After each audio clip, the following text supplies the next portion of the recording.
Il y a une urgence à changer. Pas besoin d'aller à l'autre bout du monde pour nous engager. Et donc de sortir à nouveau de sa zone de confort.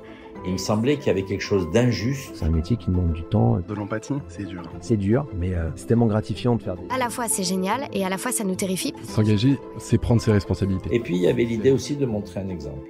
Et lâche rien, fonce et avance, quoi. Notre engagé de la semaine a véritablement l'engagement dans le sang. Né en 1990, Alban Durostu a grandi à Dunkerque. Il décrit une enfance assez classique, marquée par le scoutisme et les maraudes auprès de personnes sans abri.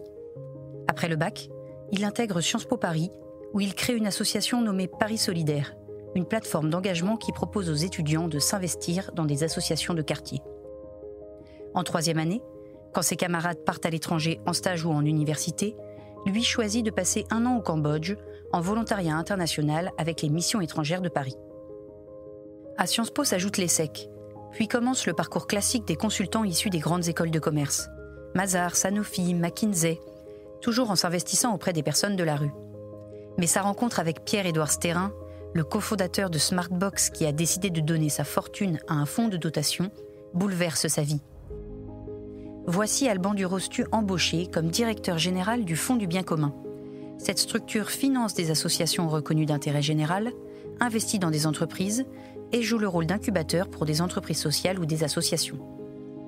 À sa tête, Alban Durostu affirme avoir trouvé un nouvel équilibre entre vie professionnelle et recherche de sens, cet équilibre auquel tant de jeunes aspirent aujourd'hui.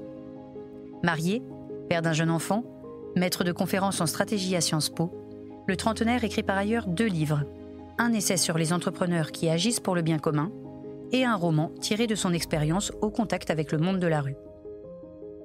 Et cette semaine, Alban Durostu nous fait le plaisir d'être notre engagé du Figaro. Bonjour Alban. Bonjour Aude Barietti. Scoutisme, Association Paris Solidaire à Sciences Po, maraude, volontariat au Cambodge, Fonds du bien commun. Votre vie personnelle comme professionnelle est marquée par une constante, l'engagement. D'où tenez-vous ce sens de l'engagement ? Je pense que ça m'a été transmis très jeune dès mon éducation avec mes parents, que je voyais s'engager eux-mêmes dans ces sujets de pauvreté, dans ces sujets d'éducation. Et j'ai voulu, tout au long de mon parcours, essayer de trouver cet alignement entre ce que je voulais être et ce que je voulais faire dans ma vie professionnelle.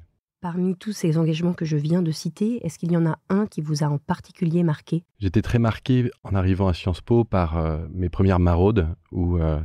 tout seul, avec du café et de la soupe en poudre, on allait à la rencontre de personnes qui étaient sans abri. Et pendant quelques heures, c'était vraiment une parenthèse dans nos vies, une parenthèse dans laquelle on découvrait une autre réalité qui était toute proche, juste en bas de l'immeuble, et pourtant vraiment très loin de celle d'études assez classiques et d'une carrière classique aussi. Au-delà du bas de chez vous, au-delà de ce qui se passe au bas de chez vous, que vous avez constaté lors des maraudes, vous êtes aussi parti pendant 1 an lors de vos études à Sciences Po au Cambodge. C'est un choix que finalement assez peu de vos condisciples ont fait. Ils sont plutôt partis en stage, en université étrangère. Pourquoi avez-vous fait ce choix et qu'en avez-vous retenu ? Vous savez, 20 ans, c'est l'âge des grands défis. Je suis donc parti 1 an dans un petit village du sud du Cambodge, sans eau courante, sans électricité toute la journée. C'était avant tout un moyen de se retrouver face à soi-même. C'était un moyen d'apprendre sur moi, d'apprendre sur les autres aussi. Pour l'anecdote, j'étais parti avec les 100 livres que j'avais trouvés sur une petite liste des 100 livres de la littérature française. J'avais pris les 100 dans mon bagage et j'avais passé mon temps à les lire. Mais ce que j'ai découvert aussi, c'est qu'évidemment, on n'a pas besoin d'aller à l'autre bout du monde pour nous engager. Et donc, c'est à ce titre-là que, dès mon retour à Paris, j'ai créé Paris Solidaire, qui est une association qui vise à développer l'engagement local. Nous parlons depuis tout à l'heure de l'engagement. Quelle serait votre définition de l'engagement ? Pour vous, Alban Durostu, qu'est-ce que c'est que l'engagement ? S'engager, c'est prendre ses responsabilités. C'est agir pour le monde qu'on veut voir. Mais il me semble que l'engagement ne se mesure pas vraiment. C'est-à-dire qu'on ne peut pas dire d'une personne qu'elle est plus engagée qu'une autre. Chacun peut dans sa vie s'engager plus ou moins dans son association. 50% des Français sont membres d'associations ou donateurs. Tout le monde s'engage au quotidien dans sa famille. Dans mon cas à moi, l'engagement venait de loin, on en a parlé, mais aussi venait rencontrer mon aspiration professionnelle et me dire comment est-ce que je peux utiliser toutes mes journées, tout ce que j'ai appris pour agir et aider à la transformation de notre pays. Justement, vous avez choisi de quitter un grand groupe, une carrière professionnelle toute tracée, pour vous lancer dans une aventure professionnelle centrée sur l'engagement. Pourquoi ce virage et qu'en ont pensé vos proches? Il y avait deux raisons principales à ce changement de trajectoire. Le premier, c'est la recherche de sens. Et le deuxième, c'était une opportunité. La recherche de sens, c'est quasiment un phénomène générationnel, mais même plus largement, tout le monde à un moment se dit quel est le sens de ce que je fais. Et il y a plusieurs sources de sens, évidemment, mais celle d'avoir un impact direct sur l'avenir de notre pays était pour moi prioritaire, et c'est pour ça que j'ai franchi le pas. Deuxièmement, l'opportunité, c'est l'opportunité qui s'est faite via la rencontre de Pierre-Édouard Stérin, qui est un entrepreneur français bien connu, le fondateur des Smartbox notamment, et qui a décidé, c'est le seul Français, de donner toute sa fortune pour le bien commun. Je trouvais ce projet très audacieux, très engagé de sa part, et donc voilà, donc je l'ai rejoint, j'ai trouvé son adresse mail sur Internet, j'ai envoyé un petit mail, et en lui disant que je serais ravi, même en tant que bénévole, de participer à ce grand projet, et finalement, voilà, 2 ans après, voici, ça fait 18 mois qu'on a lancé. Aujourd'hui, quelles sont vos fonctions? À quoi occupez-vous vos journées exactement au Fonds du bien commun? Le Fonds du bien commun, c'est un incubateur et un financeur de projets qui œuvrent au bien commun. C'est-à-dire qu'on crée et on développe des associations et des entreprises. On crée un projet par mois et on finance une centaine d'associations par an. Pour ça, on a 3 métiers principaux. On donne de l'argent, on accompagne les projets et on crée des projets. Et moi, mon rôle, c'est de coordonner ces 3 activités qui représentent une trentaine de personnes qui agissent au quotidien pour promouvoir le bien commun dans notre société. Et puis évidemment de partager plus largement ce qu'on fait auprès de médias, mais aussi auprès de décideurs publics, privés. Au Fonds du bien commun, vous montez et soutenez de nombreux projets tournés vers les autres. Pouvez-vous nous en évoquer quelques-uns? Alors, on a défini 4 grandes priorités qui nous semblent 4 grands axes pour l'avenir de notre pays. Premièrement, l'éducation. On l'observe, le niveau s'effondre, on a perdu 14 places en 2 classements PISA et les inégalités sont au plus haut, les 34e sur 35 des pays de l'OCDE. Il faut agir pour l'excellence pour tous les élèves. Deuxièmement, les sujets de croissance humaine et spirituelle. On le voit bien, la recherche de sens est partout. Et on agit pour développer des activités et soutenir des associations qui œuvrent à cela. Troisième sujet, les sujets de pauvreté. On a parlé du monde de la rue tout à l'heure. Il y a la même chose par rapport à l'inclusion des personnes handicapées, etc., au développement des familles, à la fin de vie. On essaye également d'agir sur ce domaine. Et quatrièmement, les sujets de culture. Comment est-ce qu'on permet l'enracinement de tous dans une culture commune qui est en fait la condition de la vie en société. Et donc, sur chacune de ces priorités, on a identifié des associations et des entreprises. Et donc, si je prends quelques exemples, par exemple, dans le domaine de la culture, on agit avec la Fondation du patrimoine. On a créé le prix Sésame, qui vise à la rénovation d'églises, de synagogues, de temples qui sont dans un état de péril imminent et qui sont notre bien commun. On agit aussi dans le domaine de la culture en étant les mécènes de l'excellente exposition Louis-Jean Mots qui est en ce moment au musée d'Orsay, qui vise à faire redécouvrir certains des grands noms de la peinture française. Au sujet de solidarité, on a été investisseur dans une société qui s'appelle Les Bienfaiteurs, qui est une place de marché, c'est comme vente privée, mais sauf qu'en achetant sur Les Bienfaiteurs, vous soutenez des associations solidaires en ayant une partie de votre achat qui leur est redistribuée. Et ainsi de suite, sur chacun de ces domaines, on peut parler évidemment des sujets d'éducation, où on est très actif autour des patronages. On a parmi le développement de 70 patronages depuis le mois de septembre. L'objectif est d'en créer une centaine. Ces patronages, c'est ces lieux de vie, d'éducation, qui sont liés en général à des paroisses et qui permettent à des élèves de toutes conditions de pouvoir travailler ensemble, faire du sport, etc. Vous êtes catholique pratiquant et sans en faire étalage, vous ne vous en cachez pas.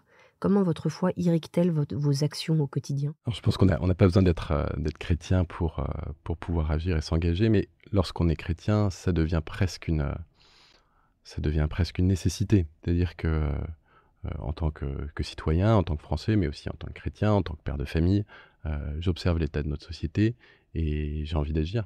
J'ai envie d'agir pour l'avenir de nos enfants, pour l'avenir de notre pays. Je pense par exemple au sujet de la grande pauvreté auquel on ne peut pas se résoudre. On voit que tous ces indicateurs sont au rouge. Personnellement, je n'arrivais pas à vivre une vie professionnelle trop éloignée de ces sujets-là et de les garder uniquement pour mes engagements du soir. Justement, vous avez fait ce choix assez radical finalement de quitter, comme on le disait tout à l'heure, cette trajectoire toute tracée pour aller vers un autre projet.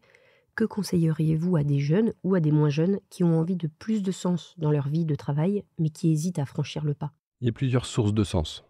Et je pense que la première condition de parvenir à trouver un équilibre et le sens dans son travail, c'est de reconnaître quelles sont ses motivations personnelles. Pour certains, c'est le développement. Se développer soi-même, gagner de l'argent, etc. C'était pour moi le début de ma carrière. Il y en a pour lesquels c'est l'impact final. Quel est l'impact que j'ai sur la société? Parfois, c'est l'équipe ou la structure. Certaines personnes sont très fières de travailler pour des belles entreprises ou des belles associations. Et donc, Je pense qu'il faut démystifier cette idée du sens et ne pas donner un sens unique à cette recherche de sens. Et donc, mon conseil principal, c'est celui de l'introspection, c'est celui de chercher ce qui, effectivement, porte sens pour nous, qu'est-ce qui nous motive, à quel moment est-ce qu'on a senti qu'effectivement, ce qu'on faisait avait un impact positif autour de nous. Et de là, essayer de trouver les conditions qui permettent, dans votre carrière, dans vos engagements personnels, de consacrer tout votre temps à ces activités. Justement, cette question du sens, tout à l'heure, vous l'évoquiez comme un phénomène presque générationnel. Pourquoi est-ce que ces jeunes générations sont plus en recherche peut-être que leurs aînés? Est-ce que vous trouvez que c'est le cas? Pourquoi est-ce que cette génération-là en particulier affiche cette envie? Alors, avant tout, je trouve que c'est une formidable nouvelle. C'est plein d'espoir de voir toutes ces personnes qui ont envie d'aligner leurs compétences et leurs convictions. Je pense qu'il y a 2 cas de figure principaux. Il y a un premier cas de figure qui m'inquiète, c'est l'inquiétude. C'est-à-dire que beaucoup de gens se disent, ont peur finalement, ont peur du système économique classique, ont peur de ses effets sur la planète, etc. Et pour certains, ça conduit à l'action, tant mieux, mais pour beaucoup, en fait, ça conduit à une forme de démission, et on l'a vu encore récemment dans des grandes universités, des étudiants appelés à la grande démission. Comme si l'homme n'avait pas les moyens de pouvoir agir pour son propre destin et le destin collectif. Donc il y a un deuxième moteur qui me semble très positif, c'est celui de la construction. Effectivement, on observe que, pan à pan, certains éléments entiers de notre société, de notre civilisation s'effondrent. On a parlé du niveau scolaire tout à l'heure, on parle de la grande pauvreté, on parle de l'attachement et de la connaissance de la culture. Face à ce choix-là, il y en a qui décident de s'engager pour reconstruire. Et donc, je pense que, pourquoi est-ce qu'il y en aurait plus à cette époque? Alors, premièrement, je ne pense pas qu'il y en ait plus à cette époque, je pense que les modalités de l'engagement ont évolué. C'est-à-dire que les gens aujourd'hui ont des familles plus tard, se marient plus tard, ont des enfants plus tard. Tout ça, c'était des modes d'engagement. Et on attend aussi plus peut-être du monde du travail, ce qui est à mon avis une limite de cette recherche d'engagement. On a parlé tout à l'heure des 50% de Français qui s'engageaient pour des associations. On a parlé des familles aussi. En fait, l'engagement, c'est partout. Et c'est pour tout le monde. Vous avez un fils de 2 ans et demi, il me semble. Que lui souhaitez-vous, à lui et à toutes les personnes de sa génération? Quand on est parent, on souhaite 2 choses à son enfant. Qu'il soit heureux, évidemment, et qu'il puisse vivre dans un environnement qui est vivable. Alors, pour qu'il soit heureux, je lui souhaite évidemment de trouver sa voie. Mais sur le deuxième point, on a une responsabilité en tant que parent et puis en tant que citoyen. Comment faire en sorte que le monde de nos enfants soit vivable? Comment faire en sorte que ce soit un monde qui soit apaisé? On essaye de faire avec le Fonds du bien commun, on essaie d'agir pour une société libre, une société juste, une société qui est unie. Et ce point de l'unité est à mon avis central pour l'avenir de notre pays. Vous savez, on parle de notre devise républicaine, liberté, égalité, fraternité, mais le vrai problème, c'est la fraternité. Parce qu'on n'est plus frères. Et comment est-ce qu'on peut être frères finalement aujourd'hui dans une société de l'opposition, où on voit que pour un coup de klaxon, on peut se prendre un coup de couteau, quoi. Eh bien, je pense qu'il faut recréer l'unité. En plus d'agir, vous réfléchissez et vous couchez ces réflexions sur le papier. Je crois savoir que vous écrivez 2 livres. Pouvez-vous nous en parler un petit peu? Alors, il y a un livre qui est un essai, qui parle justement de ces sujets d'engagement et de l'optimisme et de la joie que j'ai de voir au quotidien des centaines d'entrepreneurs qui agissent pour le bien. Parfois, c'est vrai qu'on a tendance à voir ce monde assez noir, assez critique, et pourtant, de partout, des initiatives extraordinaires se développent et je voudrais les mettre en valeur. Et le roman, c'est un roman qui est inspiré de mes années de maraude et d'accueil de nuit. C'est une histoire vraie, c'est l'histoire d'un sans-abri qui avait une vie normale et dont la vie s'est effondrée par un accident de la vie. Voilà. Ça interroge beaucoup sur les filets que la société peut mettre pour essayer de maintenir notre chute. Et malgré tout, le fait que, en ce moment, au moment où on se parle, il y a 50 000 personnes à Paris qui n'ont pas de domicile. Nous arrivons à la question rituelle de fin d'émission. Si vous étiez à ma place, quel serait votre engagé? Je vous conseillerais d'inviter Frédéric Leroy. Frédéric Leroy est un cadre de grandes entreprises. Il a travaillé chez Danone, il a travaillé chez Smartbox. Et il a, comme des millions de Français, été confronté à la dépression d'un proche. Chaque année, c'est 3 millions de Français qui sont atteints de dépression. Il était par ailleurs grand amateur de sport. Et il a décidé de consacrer son temps à aider ce proche en développant une association qui s'appelle Je bouge pour mon moral, qui organise des activités sportives collectives et qui permet en quelques semaines de baisser de 50% la sévérité des dépressions. Avec le Fonds du bien commun, on est très heureux de soutenir cette initiative qui nous semble pleine d'avenir. Et donc pour ça, on essaye de développer des preuves de concept dans plusieurs régions de France et de viser un déploiement national d'ici quelques années. Merci Alban Durostu. Merci Aude Barrett. Merci d'avoir écouté ce podcast. Je suis Aude Barietti, journaliste au Figaro. Vous pouvez retrouver les engagés du Figaro sur Figaro Radio, le site du Figaro et toutes les plateformes d'écoute. À bientôt.